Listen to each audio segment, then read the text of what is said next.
जो हमारे overseas customer जो हैं जो हमें देख रहे हैं उनके लिए इन तीनों में से बेस्ट ऑप्शन कौन सा है? वो प्लॉट लेके घर बनाएं, नया घर खरीद लें या पुराना लेके फर्निश्ड कर लें उसको। तीनों में से उसके लिए ज़्यादा बेहतर ऑप्शन कौन सा है? देखिए हबीब साहब, ये तीनों चीज़ें जो है ना ये ऐसे पैरेलल चलती हैं। जब प्लॉट की प्राइसेस ज़्यादा होती हैं तो फिर लोग कंस्ट्रक्शन वाली साइड पे कम आते हैं। जब प्राइसेस कम होती हैं, जैसा कि इन दिनों में प्राइसेस प्लॉट्स की कम है, तो इसमें फिजिबल तो यही है कि आप अपना प्लॉट लें। एक बंदे के पास 1 करोड़ रुपया है, वो कहता है जी मैं प्लॉट लेके कल को पैसे इकट्ठे करके घर बनाऊंगा, या ज़्यादा उसके लिए ये बेहतर है कि अभी भी कोई अपार्टमेंट ले ले जो कि पोजेशनेबल है, इसमें अच्छा मिल जाए और कल को जब वो बेच के तो फिर घर में जाए। दोनों में इस वक्त क्या ज़्यादा बेहतर रहेगा उसके लिए? तो ये कि आप उस प्रोजेक्ट में जाएं जो ऑन ग्राउंड शुरू हुआ हो, आपको बताया जाए कि भाई ये आपका प्रोजेक्ट है, ये आपकी इसकी 1 लेंटर या 2 लेंटर या 3 लेंटर पड़ चुके हैं, इसमें आपका ये वाला हम आपको अलॉट कर रहे हैं। उसमें तो जाना बेहतर है, लेकिन वो भी बहुत ज़रूरी है कि आप ये देखें कि जो बिल्डर बना रहा है उसकी रिप्यूट क्या है, वो कितने प्रोजेक्ट की डिलीवरी कर चुका है। रेट एक्सटेंशन का क्या फ्यूचर देखते हैं आप? कोई बात आ जाती है कि हमारी गवर्नमेंट की कुछ क्रेडिट्स की वजह से अपने अपने क्रेडिट्स लेने की कोशिश में 2-3 दफ़ा रुका। फिर अभी इमरान खान साहब ने पीछे स्टार्ट किया था, वो उस वक्त फिर अनफॉर्चुनेटली दोबारा गवर्नमेंट चेंज हुई, फिर काम रुक गया। लेकिन अभी कोई 2-3 हफ्तों से हम लोगों ने देखा है मौके पे भी जाके, रिंग रोड के ऊपर काफ़ी तेज़ी से काम शुरू हो चुका हुआ है। अब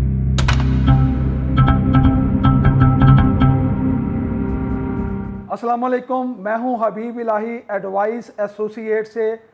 आज हमारे साथ एक ऐसी शख्सियत मौजूद हैं जो कि 15 साल से बहरिया टाउन में काम कर रहे हैं, सर्विसेज दे रहे हैं और बहुत ही अच्छी सर्विसेज हैं इनकी।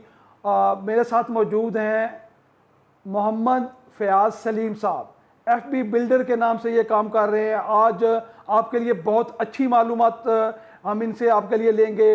रियल एस्टेट के ऊपर इस वक्त क्या सूरत हाल चल रही है, इनका तजिया लेंगे, किस चीज़ के ऊपर इन्वेस्टमेंट करनी चाहिए, किस चीज़ के ऊपर इन्वेस्टमेंट नहीं करनी चाहिए, बहरिया टाउन पेशावर का क्या चल रहा है, कब तक इसकी जो है वो जो प्रॉपर बुकिंग के बारे में क्या तवक्को की जा रही है, प्राइस के हवाले से अगर कोई अपडेट है तो उसके ऊपर बात करेंगे, और इनका कैरियर क्या है, कैसे ये रियल एस्टेट सेक्टर में आए और इससे पहले क्या कर रहे थे। ये बहुत छोटे छोटे सवाल है, इसके अलावा भी कुछ सवाल है, तो जानते हैं। वेलकम करते हैं मोहम्मद फयाज सलीम साहब को। जी बहुत बहुत शुक्रिया सर, आप तशरीफ़ लाए। हबीब साहब, पहले तो बहुत बहुत शुक्रिया, आपने मुझे इनवाइट किया और मैं तहे दिल से आपका मशकूर हूँ। आपने इज़्ज़त दी और इस काबिल समझा कि हम भी कुछ व्यूज़ दे सकें। मेरा नाम मोहम्मद फयाज सलीम है, FB builders and real estate से मेरा ताल्लुक़ है। ये मैंने स्टार्ट किया था आज से कोई ऑलमोस्ट 15 साल पहले। हम लोगों ने स्टार्ट किया था as a construction of houses. उसके बाद फिर हम आहिस्ता आहिस्ता रियल एस्टेट में आ गए। रियल एस्टेट से फिर प्रोजेक्ट्स की तरफ आना शुरू हो गए। अल्हम्दुलिल्लाह ये एक लंबा तवील सफ़र है, ऑलमोस्ट 15 साल पुराना। स्टार्ट जो हमारी हुई थी वो कंस्ट्रक्शन से हुई थी। हमने पहले 10 मरले के घर बनाना शुरू किए, फिर 1 कनाल के बनाना शुरू किए, फिर उसके साथ साथ हमने 2 कनाल के भी किए और साथ रियल एस्टेट का भी काम करते रहे। और एक काफ़ी अच्छा तवील सफ़र है। लेकिन शुरू रियल एस्टेट में आमद कैसे था जी, ये बताइए। हमारा बेसिकली जो काम था, जो मैंने इनहेरिट किया था अपने फादर से, वो था फार्मास्यूटिकल्स का। वो हम लोग करते थे, मेडिसिन का काम, एंटी कैंसर्स का, कैंसर से रिलेटेड जितनी भी प्रोडक्ट्स थी ये हम लोग इंपोर्ट करते थे साउथ अमेरिका से, हॉलैंड से और इटली से। फिर वक्त के साथ साथ डॉलर काफ़ी मजबूत होता गया, हमारी करेंसी डिवैल्यू होती रही। मिनिस्ट्री ऑफ हेल्थ के साथ काफ़ी हमारा प्राइसिंग की वजह से इश्यूज़ रहते रहे और फिर एक टाइम आया कि हमने वाइंड अप कर दिया, क्योंकि हमारे जो प्रिंसिपल्स थे वो डॉलर में ही और यूरो में एक्सपोर्ट करना चाह रहे थे और वो हमारे लिए फिजिबल नहीं था। उसके बाद फिर हम लोगों ने साथ शुरू किया, कंस्ट्रक्शन का काम शुरू किया। लेकिन एक टाइम के बाद रियलाइज़ हुआ कि ये बहुत बड़ी फील्ड है, एक समंदर है, लोगों की ज़रूरतें हैं, 1 करोड़ से ज़्यादा की घरों की लोगों की ज़रूरतें हैं, जो प्राइवेट सेक्टर जो है वही पूरा कर सकता है, बाकी जगहों पे मुश्किल है इसका। फिर डिफरेंट सोसाइटीज़ हैं पाकिस्तान में, जैसे बहरिया टाउन है, एक अच्छा नाम है, एक अच्छा लिविंग स्टैंडर्ड उन्होंने दिया। और इससे पहले हम DHA ही सुना करते थे, जो एक अच्छा ब्रांड था। उसके बाद फिर बेरिया ने कम्पीट किया। बेरिया के बाद फिर और भी बहुत सारे मॉडल्स आ गए माशाल्लाह, वो भी अच्छे काम कर रहे हैं। लेकिन स्टिल पाकिस्तान में इस वक्त भी 1 करोड़ से ज़्यादा घरों की ज़रूरत है आवाम की, क्योंकि जिस हिसाब से अगर आप देखें तो आबादी बढ़ रही है। 10 साल पहले आबादी की रेशो कुछ और थी, आज तकरीबन 25 करोड़ के राउंड अबाउट है। और ठीक है। अगर घर की बात करते हैं, जैसे कि आप बता रहे हैं, तो मकान में 3 ऑप्शन आमतौर पे देखे जाते हैं कि एक बंदा कहता है जी मैं प्लॉट ख़रीद के घर बनाऊंगा, दूसरा कहता है कि जी मैं नया ख़रीद लूँगा, तीसरा ऑप्शन जो है जी पुराना घर लेके रेनोवेट किया जाए। तो क्या आप समझते हैं कि अगर जो हमारे ओवरसीज़ कस्टमर जो हैं, जो हमें देख रहे हैं, उनके लिए इन तीनों में से बेस्ट ऑप्शन कौन सा है? वो प्लॉट लेके घर बनाएं, नया घर खरीद लें, या पुराना लेके फर्निश्ड कर लें उसको? तीनों में से उसके लिए ज़्यादा बेहतर ऑप्शन कौन सा है? देखिए बीप साहब, ये तीनों चीज़ें जो है ना, ये ऐसे पैरेलल चलती हैं। जब प्लॉट की प्राइसेस ज़्यादा होती हैं तो फिर लोग कंस्ट्रक्शन वाली साइड पे कम आते हैं। जब प्राइसेस कम होती हैं, जैसा कि इन दिनों में प्राइसेस प्लॉट्स की कम है, तो इसमें फिजिबल तो यही है कि आप अपना प्लॉट लें और अपनी मर्ज़ी का घर बनाएं। लेकिन अनफॉर्चुनेटली कभी प्राइसेस डॉलर ऊपर जाता है तो हमारी कंस्ट्रक्शन कॉस्ट बढ़ जाती है। उसमें फिर ये फिजिबल नहीं रहता कि आप नया घर लें। हाँ, जो अफोर्ड कर सकते हैं वो बिल्कुल लेना चाहिए, अगर अच्छा कोई कॉन्ट्रैक्टर आपको मिल जाता है, या कोई ऐसा घर जो अच्छा बना हो और इसमें मटेरियल भी सही यूज़ किया हो। जो 50% कुछ नसीब होते हैं जिनको ये ऑप्शन मिल जाती है, तो उनको करना चाहिए। लेकिन खुशनसीबी की अगर आप बात करते हैं तो मैं समझता हूँ कि अच्छा बिल्डर मिलना भी बड़ी खुशनसीबी है। हमारे पास बहुत से लोग आते हैं जो कि वो बहुत सी मुश्किलात का बताते हैं, क्योंकि ओवरसीज़ खुद बाहर बैठा हुआ है, यहाँ किसी रिलेटिव को उसने कहा यार निगरानी कर लेना तो अब रिलेटिव का भी आपको समझ है कि क्या सीन होता है। और बाद में अगर बिल्डर अच्छा ना मिला तो फिर तो वो मसाइल ही मसाइल होते हैं। तो अच्छा बिल्डर मिलना भी एक बड़ी नेमत है। तो बिल्कुल बजा फरमा रहे हैं आप। लेकिन अगर वो चाह रहा है कि ये तीनों में से किसी एक ऑप्शन पे जाना, तो आप क्या समझते हैं कि बाहर बैठे हुए उसके लिए घर खरीद लेना ज़्यादा बेहतर है या पुराना लेकर रेनोवेट करना? देखिए, इस वक्त कंस्ट्रक्शन कॉस्ट ज़्यादा है और प्लॉट की प्राइसेस कम है। पहला ऑप्शन तो यही हो सकता है कि आप अपना प्लॉट लेके बनाएं। लेकिन बहुत सारे लोगों के पास सोर्सेज नहीं है, जैसे आपने अभी बहुत अच्छा एक पॉइंट आउट किया कि जिन लोगों के पास ऐसा बंदा यहाँ पे रिप्रेजेंटेटिव या ऐसा कोई रिश्तेदार दोस्त नहीं है जिसके ऊपर वो 100% रिलाई कर सकें, फिर तो आपको यही सूट करता है कि आप पुराना घर लें, उसको आप रेनोवेट कर लें। रेनोवेट के लिए आपको अब तो ऑनलाइन ही आप चीज़ें देख सकते हैं, ख़रीद भी सकते हैं। नेट का ज़माना है, आप यूट्यूब पे भी देख सकते हैं चीज़ों को। अब कैमरास भी लोगों ने, हमने एक प्रोजेक्ट के ऊपर कैमरेज लगाए हुए हैं जो ओवरसीज़ क्लाइंट का घर बना रहे हैं। वो हर वक्त उसको देख रहे होते हैं कि किस क्वालिटी का मटेरियल यूज़ हो रहा है, किस क्वालिटी की चीज़ें लग रही हैं, काम प्रॉपर हो रहा है या नहीं हो रहा। अब थोड़ा सा टेक्नोलॉजी को हम इस्तेमाल कर सकते हैं अच्छे लेवल के ऊपर भी, जिस पे कॉन्फिडेंस लेवल ओवरसीज़ क्लाइंट्स का या आउट ऑफ सिटी जो लोग हैं उनका बन सकता है एक अच्छा उसके ऊपर। और नया घर जो है वो फिर कॉस्टली ज़्यादा बन जाता है। फॉर एग्जांपल एक मैं मिसाल देता हूँ, फेज़ 1 to 6 या 7 में अगर आप 4 करोड़ रुपए का प्लॉट लेते हैं 1 कनाल का, अब उसके ऊपर तकरीबन 4.5 करोड़ 5 करोड़ रुपये आपकी कॉस्ट आती है। अब 9 करोड़ रुपये में आपको घर पड़ता है। अब फॉर एग्जांपल मैं ही होऊंगा, अगर मैंने 4 करोड़ का प्लॉट लिया, 5 करोड़ की कंस्ट्रक्शन की, अब 9 करोड़ पे अगर मैंने लगाया है, मैंने 1-1.5 साल मेहनत भी की है, तो मैं तो उसको कम से कम 11 करोड़ में बेचूंगा, इससे कम तो नहीं बेचूंगा। लेकिन इस वक्त मार्केट में पुराने घर अवेलेबल हैं जो तकरीबन 7 करोड़ 6.5 करोड़ से 7.5 करोड़ के ब्रैकेट में आपको मिल जाते हैं।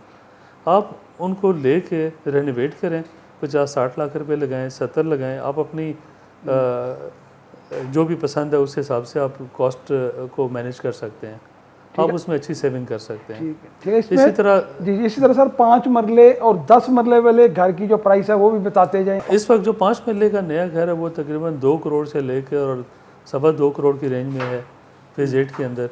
10 मरले की जो प्राइस है वो आपकी तकरीबन आपकी 4 करोड़ से 4.5 करोड़ रुपए के दरमियान है। और अगर आप इन्हीं में भी यूज़ लेते हैं तो आप तकरीबन 30-35 लाख रुपए की सेविंग कर सकते हैं। यूज़ लेके आप उसको रेनोवेट कर लें तो आप उसमें अच्छी सेविंग कर सकते हैं। अपार्टमेंट के हवाले से क्या कहते हैं जी, जो अब तो सीन ये बना हुआ कि जैसा कि आप बता रहे हैं कि 2 करोड़ रुपया मिनिमम तो चाहिए 5 मरला के लिए। अब कुछ बहुत से लोग ऐसे हैं जिनके पास ये इतने वो अफोर्ड नहीं कर पा रहे, इतना बजट नहीं है, तो आप क्या समझते हैं कि इस वक्त प्लॉट लेना ज़्यादा, एक बंदे के पास 1 करोड़ रुपया है, वो कहता है जी मैं प्लॉट लेके कल को पैसे इकट्ठे करके घर बनाऊंगा, या ज़्यादा उसके लिए ये बेहतर है कि अभी कोई अपार्टमेंट ले ले जो कि पोजेशनेबल है, इसमें अच्छा मिल जाए और कल को जब वो बेच के तो फिर घर में जाए, दोनों में इस वक्त क्या ज़्यादा बेहतर रहेगा उसके लिए? देखें, ये बड़ा टेक्निकल सी चीज़ है। अगर फॉर एग्जांपल अब 2 करोड़ रुपए का 5 मरले का घर है, एक बंदे के पास 1 करोड़ रुपए है, अब वो अगर 1 करोड़ रुपए का अपार्टमेंट लेता है और वो कहता है कल को मैं इसको बेच के तो प्लॉट ले लूँगा या घर ले लूँगा, तो वो तो फिर हो ही नहीं सकता, क्योंकि प्राइस जब बढ़ती है तो फिर अपार्टमेंट की बढ़ेगी, तो डेफिनेटली फिर साथ साथ उसके प्लॉट की प्राइस भी बढ़ेगी। तो वो तो एंड ऑफ द डे आप देखेंगे तो वो बिल्कुल पैरेलल ही ऐसे चल रहे होते हैं। अगर आज 50 लाख रुपए का या करोड़ रुपए का आपने अपार्टमेंट लिया, वो कल 2 करोड़ का हो गया, तो प्लॉट जो आज करोड़ रुपए का वो भी उसका आपका 2 करोड़ का हो जाना है, तो वो फिजिबल नहीं रहता। इसका तो बेहतरीन तरीका यही है कि आप अगर बजट इतना ही है कि फ़ौरन आपको घर चाहिए तो फिर आप अपार्टमेंट ले लें। अपार्टमेंट आपको रेडी अपार्टमेंट जो हैं वो भी तकरीबन आपको 75 लाख रुपए से लेके 1.25 करोड़ तक के ब्रैकेट में डिफरेंट लोकेशंस के ऊपर मिल जाते हैं। लोकेशन मैटर करती है डेफिनेटली। अगर हम बात करते हैं बिजनेस डिस्ट्रिक्ट की बात करते हैं, तो बिजनेस डिस्ट्रिक्ट में प्लॉट की कीमत ज़्यादा है, तो डेफिनेटली फिर अपार्टमेंट की प्राइस भी तकरीबन 1.25 करोड़ रुपए के राउंड अबाउट चली जाती है। इसी तरह अगर आप डिफरेंट जगहों पे फॉर एग्जांपल ई ब्लॉक में चले जाते हैं या सफारी वैली के अंदर चले जाते हैं, वहाँ पर कमर्शियल प्लॉट की जब प्राइस कम होगी तो डेफिनेटली फिर आपकी अपार्टमेंट की प्राइस भी कम होगी, लेकिन वो भी 75 लाख रुपए से अच्छा आपका अपार्टमेंट शुरू होगा और 1.25 करोड़ तक जाएगा। अगर आप प्लॉट की बात करते हैं तो इस वक्त प्लॉट की प्राइस भी तकरीबन 1 करोड़ रुपए के राउंड अबाउट है 10 मरले की, और अप टू चली जाती है वो 1.5 करोड़ रुपए तक। डिफरेंट सेक्टर्स और ब्लॉक्स के अंदर डिफरेंट रेट्स हैं। इस तरह हमारे इस वक्त एक बड़ा ट्रेंड पिछले कुछ अरसा से रहा है कि जैसे कि एक बंदे का पास 1 करोड़ रुपए है, अब वो कहता है कि मैं 1 करोड़ रुपए की कोई ऐसी इन्वेस्टमेंट करता हूं जिसमें ROI मुझे मिल रहा है। बहुत सी कंपनीज ROI देती हैं, मौके के ऊपर जो है वो प्रोजेक्ट अभी शुरू नहीं हुआ या शुरू हुआ है, फिजिकली मौजूद नहीं है, रिटर्न ऑन इन्वेस्टमेंट दे रहे हैं। एक तो ये तरीकाकार है। अब पहले आप ये बताएंगे कि क्या आप समझते हैं कि ये मुनासिब है? दूसरा, अगर एक बंदे के पास 1 करोड़ रुपया है, क्या वो शॉप ले, अपार्टमेंट ले या घर ले? 2 करोड़ रुपया समझते हैं, ये 1 करोड़ में तो घर नहीं आएगा। 2 करोड़ रुपया क्या वो शॉप ले के रेंट आउट कर दे, ऑफिस ले के रेंट आउट कर दे, या घर ले के रेंट आउट कर दे, या फिर उस ROI पे चल जाए जिसका बहुत अच्छा रिटर्न मिल रहा है? देखिए, ROI में बहुत सारी चीज़ें देखनी होती हैं मुख्तलिफ। इसमें कुछ लोग ऐसे भी हैं जिनकी नेगेटिव रिप्यूट है, और कुछ लोगों ने मार्केट को ख़राब भी बहुत ज़्यादा किया है। इसमें बहुत ज़्यादा आपको वर्क करने की ज़रूरत है। मैं अब किसी का नाम तो नहीं लेता, लेकिन बहुत सारे लोग इसमें इफ़ेक्ट हुए हुए हैं और वो लोगों की कंप्लेंट्स भी आती हैं। इसमें सबसे बड़ी बात है कि आपने सिलेक्शन करनी है। आपने ये देखना है, अगर आपने करनी ही है मजबूरन किसी ऐसे प्रोजेक्ट में जिसमें आपको ROI मिले, तो सबसे बेहतर तो ये है कि आप उस प्रोजेक्ट में जाएं जो ऑन ग्राउंड शुरू हुआ हो। आपको बताया जाए कि भाई ये आपका प्रोजेक्ट है, ये आपकी इसके 1 लेंटर या 2 लेंटर या 3 लेंटर पड़ चुके हैं, इसमें आपका ये वाला हम आपको अलॉट कर रहे हैं। उसमें तो जाना बेहतर है, लेकिन वो भी बहुत ज़रूरी है कि आप ये देखें कि जो बिल्डर बना रहा है उसकी रिप्यूट क्या है, वो कितने प्रोजेक्ट की डिलीवरी कर चुका है। और किसी भी ऐसे प्रोजेक्ट में मैं सजेस्ट नहीं करता लोगों को जिन्होंने कभी डिलीवरी नहीं दी। फॉर एग्जांपल बहुत सारे XYZ ABC इस तरह के बिल्डर हैं जिन्होंने अभी डिलीवरी कोई भी नहीं दी प्रोजेक्ट की, लेकिन 8-8 10 प्रोजेक्ट्स वो लोगों से पैसे ले रहे हैं और ROI दे रहे हैं। अब वो एक क्वेश्चन मार्क आ जाता है बीच में, वो कैसे मैनेज कर रहे हैं। ये इसमें थोड़ा सा हम नेगेटिव पहलू को देखते हैं, हम सजेस्ट नहीं करते। हाँ, लेकिन ऐसे अच्छे भी बिल्डर्स हैं जिन्होंने 8-8 10 प्रोजेक्ट डिलीवर किए हुए, उनमें आप जा सकते हैं, लेकिन वो भी काफ़ी आपको तहकीक करके मशवरा करके करना चाहिए। प्रेफर तो हम लोग यही करते हैं कि आप लोग प्लॉट की तरफ जाएं या आप बने बनाए घर के ऊपर जाएं, वो दोनों आपके सेफ रहते हैं। शॉप की जहाँ तक हबीब साहब ने बात की, शॉप भी आपको वो लेनी चाहिए जो ऑलरेडी मौके पे तैयार हो, और वहाँ पे आप लेफ़्ट राइट से पता करें कि कितना उसका रेंट आ रहा है। तो वो भी फिजिबल है। लेकिन प्लॉट हम प्रेफर करते हैं क्योंकि प्लॉट की प्राइस जो है ना वो कंपैरेटिवली शॉप के और घरों के ज़्यादा जल्दी इंक्रीज़ होती है। उसमें कुशन ज़्यादा होता है, मार्जिन ज़्यादा होता है और उसमें अवेलेबिलिटी भी एक टाइम पे कम हो जाती है। फिर आदमी रिग्रेट करता है कि काश उस वक्त मैं 1 करोड़ रुपए का प्लॉट ले लेता जो आज 2 करोड़ रुपए का हो गया। प्लॉट्स के यकीनन आपने भी काफ़ी बाय किए हुए हैं और बेच भी रहे हैं, लेकिन घर आप बताइए कि कहाँ रह रहे हैं? बहरिया टाउन में रह रहे हैं, बहरिया टाउन से बाहर रह रहे हैं, बच्चे बहरिया टाउन में पढ़ रहे हैं? थोड़ा सा अपने बारे में बताएं ताकि लाइफस्टाइल को आप खुद कैसे एंजॉय कर रहे हैं। ऐसा ना हो कि जी लोगों को तो हम कह रहे हैं जी आप बहरिया टाउन में आए, बहरिया टाउन में रहें और पता चले जी हम खुद किसी और जगह रह रहे हैं। इस बारे में थोड़ा सा। जी, आपने बहुत अच्छी बात की। हम लोग पहले रहते थे F10-4 में जी। जब बहरिया टाउन बना तो हम लोग फिर बहरिया टाउन में आ गए। शुरू में प्रॉब्लम्स हमें आई 6 महीने कि ज़रा उस वक्त नया शहर डेवलप हो रहा था, स्कूल्स करीब नहीं थे, कमर्शियल करीब नहीं थे। अभी मुझे 15 साल हो गए हैं बहरिया टाउन फेज़ 4 में रहते हुए। पहले मैं 3 में रह रहा था, अभी 4 में रह रहा हूँ। अब मेरे बच्चे कहीं और या मैं कहीं और रहने का तसव्वुर नहीं कर सकते। हमें डोर स्टेप के ऊपर सारी चीज़ें अवेलेबल हैं। हमारा गार्बेज कलेक्शन, हमारी एक फ़ोन कॉल के ऊपर प्लम्बर, इलेक्ट्रिशियन, सिक्योरिटी, एम्बुलेंस, हर चीज़ हमारे एक फ़ोन कॉल के ऊपर अवेलेबल होती है। इसलिए लाइफस्टाइल जो बहरिया ने दिया है वो नो डाउट के पाकिस्तान में एक मिसाल है और इससे अच्छी लाइफस्टाइल का हम अभी तसव्वुर नहीं कर सकते किसी और जगह के ऊपर। ये ठीक है। बहरिया टाउन के अलावा किसी और सोसाइटी में भी आपने काम किया रियल स्टेट के हवाले से, चूँकि रियल स्टेट का कर रहे हैं, तो क्या ऐसा भी है कि बहरिया के अलावा भी किसी और सोसाइटी में आपने डील किया? जी, हम लोग बहरिया के अलावा भी कर रहे हैं। CDA का हम लोग प्रॉपर काम कर रहे हैं। इसके अलावा पार्क व्यू सिटी का हम लोग काम कर रहे हैं। ब्लू वर्ल्ड में कुछ थोड़ा बहुत काम कर लेते हैं, लेकिन काम हम उसी में ही करते हैं जो एक अच्छी रिप्यूटेड सोसाइटी हो, उसमें करना चाहिए। और स्पेशली देखना चाहिए कि ऐसी सोसाइटी आप सेलेक्ट करें जो ऑन ग्राउंड मौजूद हो और उसके पास NOC मौजूद हो। ठीक है। बहरिया टाउन में फेज़ 8 एक्सटेंशन का क्या फ्यूचर देखते हैं आप? फेज़ 8 एक्सटेंशन एक बहुत बड़ा प्रोजेक्ट है। अनफॉर्चुनेटली ये थोड़ा सा मिसमैनेज हुआ मुख्तलिफ गवर्नमेंट्स की चपकलिश की वजह से बहरिया टाउन के साथ। पहले तो 7-8 साल स्टे रहा इसके ऊपर। अब मैं नाम नहीं लेता, लेकिन उसमें कुछ हुकूमत के ऐसे वज़ीर भी शामिल थे जो डायरेक्ट इन्वॉल्व थे इसमें। वो 7-8 साल काम नहीं हो सका उसमें। अभी कोई 3-4 सालों से इसके ऊपर बहुत तेज़ी से काम हो रहा है और बहुत अच्छी बात मुझे ये लगी कि बहरिया टाउन में इसके करीब ही अपना एक इंटरचेंज जो रिंग रोड के ऊपर अप्रूव करवा लिया, जो डायरेक्ट एक्सेस करेगा आपको। और रिंग रोड का आप बता रहे थे मुझे अभी कि रिंग रोड के ऊपर भी काम शुरू हो चुका है, वो भी ज़रा साथ बता दीजिए। जी, रिंग रोड का प्रोजेक्ट तो काफ़ी पुराना प्रोजेक्ट था, 2 दफ़ा स्टार्ट हुआ। फिर वही बात आ जाती है कि हमारी गवर्नमेंट की कुछ क्रेडिट्स की वजह से अपने अपने क्रेडिट्स लेने की कोशिश में 2-3 दफ़ा रुका। फिर अभी इमरान खान साहब ने पीछे स्टार्ट किया था, वो उस वक्त फिर अनफॉर्चुनेटली दोबारा गवर्नमेंट चेंज हुई, फिर काम रुक गया। लेकिन अभी कोई 2-3 हफ्तों से हम लोगों ने देखा है मौके पे भी जाके, रिंग रोड के ऊपर काफ़ी तेज़ी से काम शुरू हो चुका है।